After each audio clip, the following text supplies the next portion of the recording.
That being said, that being said,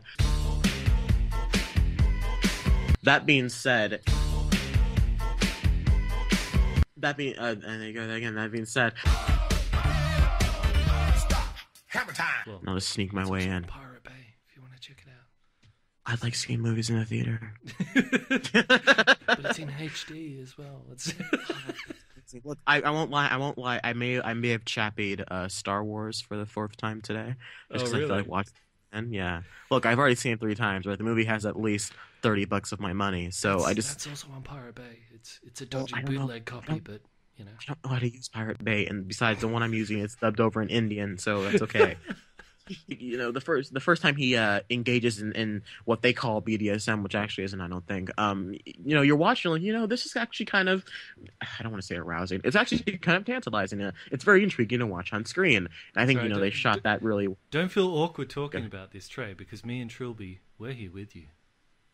We're together. It's not awkward. And of course, my hand's on your left leg, his hand's on your right leg. We're here together. We're here to support the you, fact man. that I'm 16 makes this even better because, like, I can just hear the police going. Oh my god! It's Michael Bay's watches. Like, I got an idea. Someone was complaining, like, "Oh, everything in the Jungle Book CG, I want practical." It's like, what? Do you want them to take a kid and put him in there with an actual bear? I kind of do. Now that you With say an actual that. giant anaconda. Actually, yeah, that'd be awesome. I hope they mix up the bear from what is it? That From the the Leonardo Revenant, DiCaprio yeah. one. Yeah, exactly. They're like, oh no, we bought the wrong bear. Oh no. Yeah. Yeah, that'd be good. It's just 2 hours of this kid with just like absolute terror on his face. Yeah. Liar! You want to take it from me? Don't lecture me, Bandit. I've grown. Terminator sucks. Loyalty to my new empire. The Force Awakens. It's the greatest Star Wars movie ever. It's even better than Empire. Oh dear. Okay. All right. The worst part about movie fights is that when one person will never let anyone finish talking. And I don't think that's true.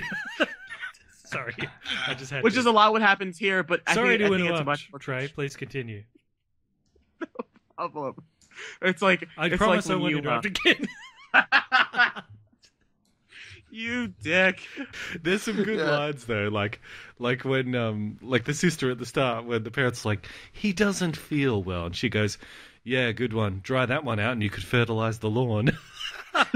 Yeah. I was like, that's a great line. Or where Ferris Bueller goes, pardon my French, but Cameron is so tight, if you shoved a lump of coal up his ass, in 2 weeks you'd have a diamond.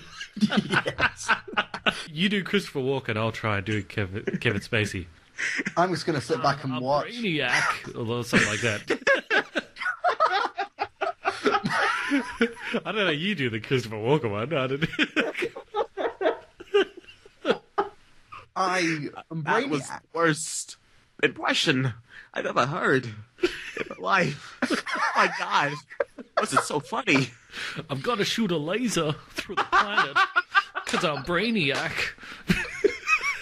Yeah, I can't do Kevin Spacey. I was just saying that to suck you into do Christopher Walken. But yeah, Pretty much all Pixar movies, right? All Disney animated films, people going on an adventure and seeing the world. You know, it's essentially, they're all the same thing, just with different... Anyways. And it's basically Nightmare Before Christmas, where the main character is not content with their normal world. They decide to break free, and then the movie teaches them never break the status quo. Yeah. Just stay who you were. That's where you should be. Even if you're Stay miserable. in your lane. Be the Hitler of your game, all right? That's what you need to be. That's what you need to stay to be. Kids, I was gonna say, everyone be Hitler. It's a bit like Lord of the Rings, you know? They're happy in the Shire. They go on this amazing journey, but then they end up back in the Shire and go, yeah, we should just stay here. And when they do the drawing naked scene, and then it cuts back to the older Rose, and the woman's like, it was the most erotic moment of my life. Oh, God.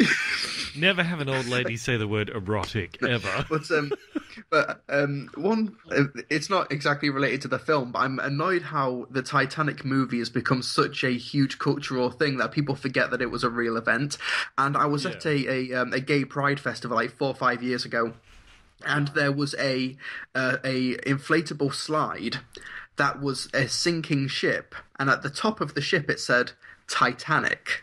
And I was just thinking, that inflatable slide that kids are going down is based on a real thing where hundreds and hundreds of people drowned. I've got a really bad joke. I could possibly... I'm not going to make it. I won't do it. Imagine if there was a Hindenburg bouncy castle. I was going to say...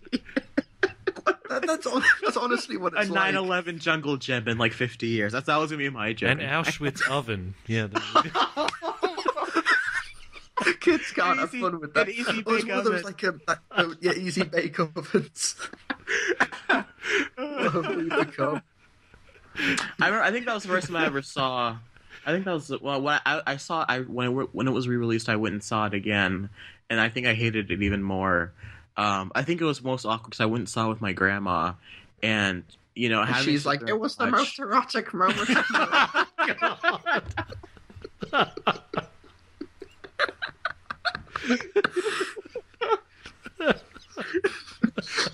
No, but like it's. What time of day do you normally go and see a movie when you have these bad experiences? Probably when senior citizens are in there, I'm guessing.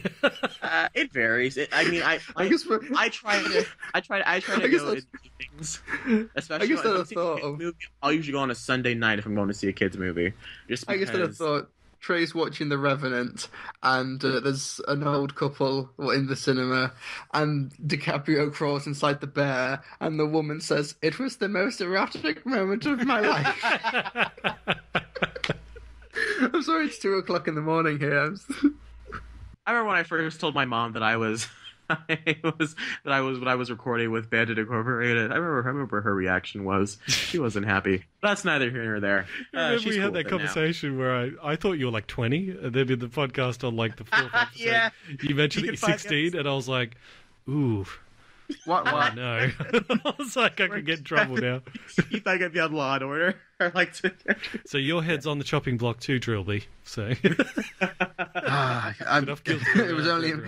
was only a matter of time. I mean, but Trilby's like what, 24? How old are you, 12? How old are you, Trilby? 24. You're like 24, so it's not. I'm gonna say I'm 34. I was gonna say Bandit's like 60, so it's a bit stranger. But shut up.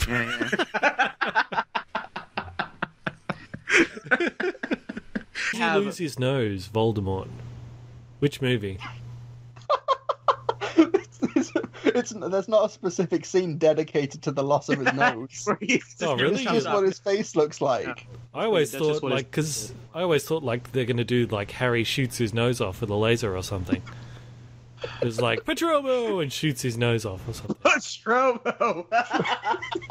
Expecto Patromo. Patronos. He's been back for episode 8 for a long time. I think they're going to try to keep him for as long as he turned 85 this year. Oh, he's going to be in his deathbed and still composing music. Even if he's not the conductor of the orchestra that does it, he will be writing the music until his last breath. As grim as that sounds. Even if they brought in like Hans Zimmer to replace him, he'd get in there and he'd wheel in his wheelchair and be like, "You need a teacher. I can show you the way to the score." Very good. Gets his orchestra on. Well, they start ruining it, and he's like, "I hate you." Hans Zimmer, you are the chosen one. I said nothing major happened, and literally a few hours before we started recording the show, I do believe Kenny Baker died at the age of 81. I thought I would just touch on that and say how I'm sorry. That's just awful, but who's Kenny Baker? I'll make sure to edit this part out. Always forgetting about the little guy. Oh, he's R2-D2. He was the original R2-D2 in the Star Wars trilogy. Right. Yeah. Trilby. The little guy. You're a monster. I like that. You know what? That delayed reaction. Awesome. I mean, well, he can't do much. I'm pretty sure he was in a wheelchair the last part of his life. Yeah, but anyway, I just feel like I throw that out there. What are you laughing for, Ben? Well, I thought you were taking another shot at the fact that he was inside a trash can on wheels and say that's like his wheelchair. No. He should still be able to do R2-D2. That's like being in a wheelchair. So The man's dead, Bandit. Come on, man. Exactly. He doesn't mind. Nice, but, Is it? I think Bandit gets really traumatized and he's using laughter to hide the real pain. I think That's Bandit's right, I'm still hiding salty my about pain. Harry Potter. Yeah. I know. As you say, Trey, that's neither here nor there. But I just think that there's so many other directors. By the way, to the commenters, I love some of the comments like, but Trey, what is either here or there? I love that. And I said, that being said, I honestly don't know. There's that kid in Prisoner of Azkaban who's in that like fortune telling class who I really think they needed a better actor, but anyway. It's a very, very dark child. I don't know, but it's just like he was like really black. But I don't want to get into that on the show. We'll talk about that.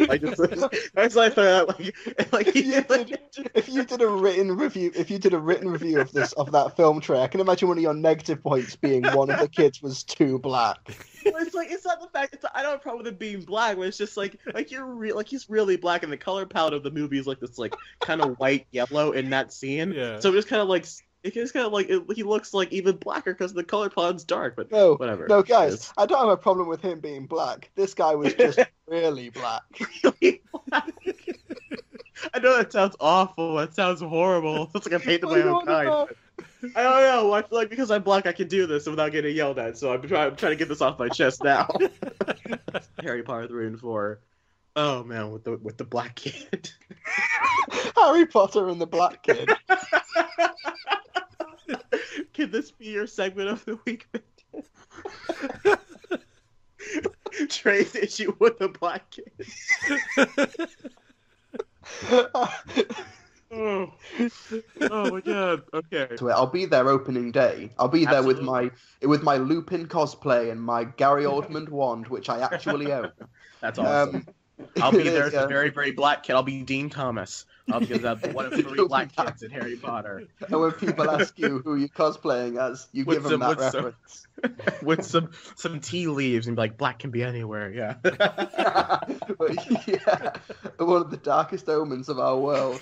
And That's weird. Because we were talking about how black that kid is, and every line of dialogue he says involves that. He's talking about he's the real grim, you black, idiot. You know? Yeah, serious black. Is it Dean Thomas? Is that the black no, kid? Dean Thomas is one of the other black kids. You see him in other movies, but that black kid is specifically only in that 3rd movie, and he's only in it for like 5 minutes. But when he shows up, it's just like, man, we were talking about this last week because Bandit and Chubby did bring it up. I was just like, you know what, guys, that guy's really, really black. And like, how many tangents can we have on this? I don't know. Kid? He asked a question, so I was trying to answer it for him. Just I appreciate it. It kind of bothered me. I was like, why is he so black? Why are they gonna? Whatever. The conflict of that scene in the bathroom with Harry and I enjoyed that. That was good. Which sounds horrible out of context. That scene in the bathroom with Malfoy and Harry. He's soaking wet and bleeding. They're both shooting everything they got at each other.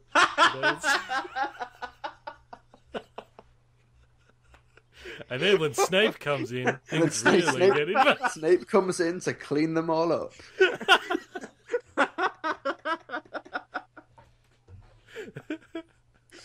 Because Snape's got an unbreakable vow to look after Malfoy. And his mother's given permission. What are we on about? Where am I? My stomach hurts. Oh my god. I was expecting that. I don't know how we turned Harry Potter into a gay porno. Kingsley gets one of the best lines of the franchise when Dumbledore disappears and he says, Minister, you might not want to admit it, but Dumbledore's got style. Yeah, they gave the black guy the black guy the style joke. I like that. I do like that a lot. I do love when and for that line he changed accent a bit. Before that he was like, everyone else, this is Hogwarts. But then all of a sudden when he says that line, he's like, Dumbledore's got style. All of a sudden you fine, Dumbledore, you fine. That's a fine Phoenix you got there, Dumbledore. That was a great bit though when he's like, I'm not going. I think that's when I really started to fall in love with Emma Watson. Was Half-Blood Prince probably no, it was Goblet of Fire when she comes down the stairs in that dress. 5-year-old me did not know what he was feeling, but he was Hermione's got style. That's probably my dad sitting next to me. He needs my to dad be like all these movies photoshopped into every scene. And before Half-Blood Prince, they had a trailer for the Robert Downey Jr. Sherlock Holmes. A lot of scenes in that trailer, not in the film. A lot of Rachel McAdams surprisingly naked. Why is that not in the final cut? Where's my Rachel McAdams? What the hell? I feel gypped. She's probably dating Harry Potter. Who knows? Yeah. That guides up with everyone. Yeah, she's the next one in line. After Cho Chang, after Luna, after Neville, after Ron, because he experiments in college. That's right.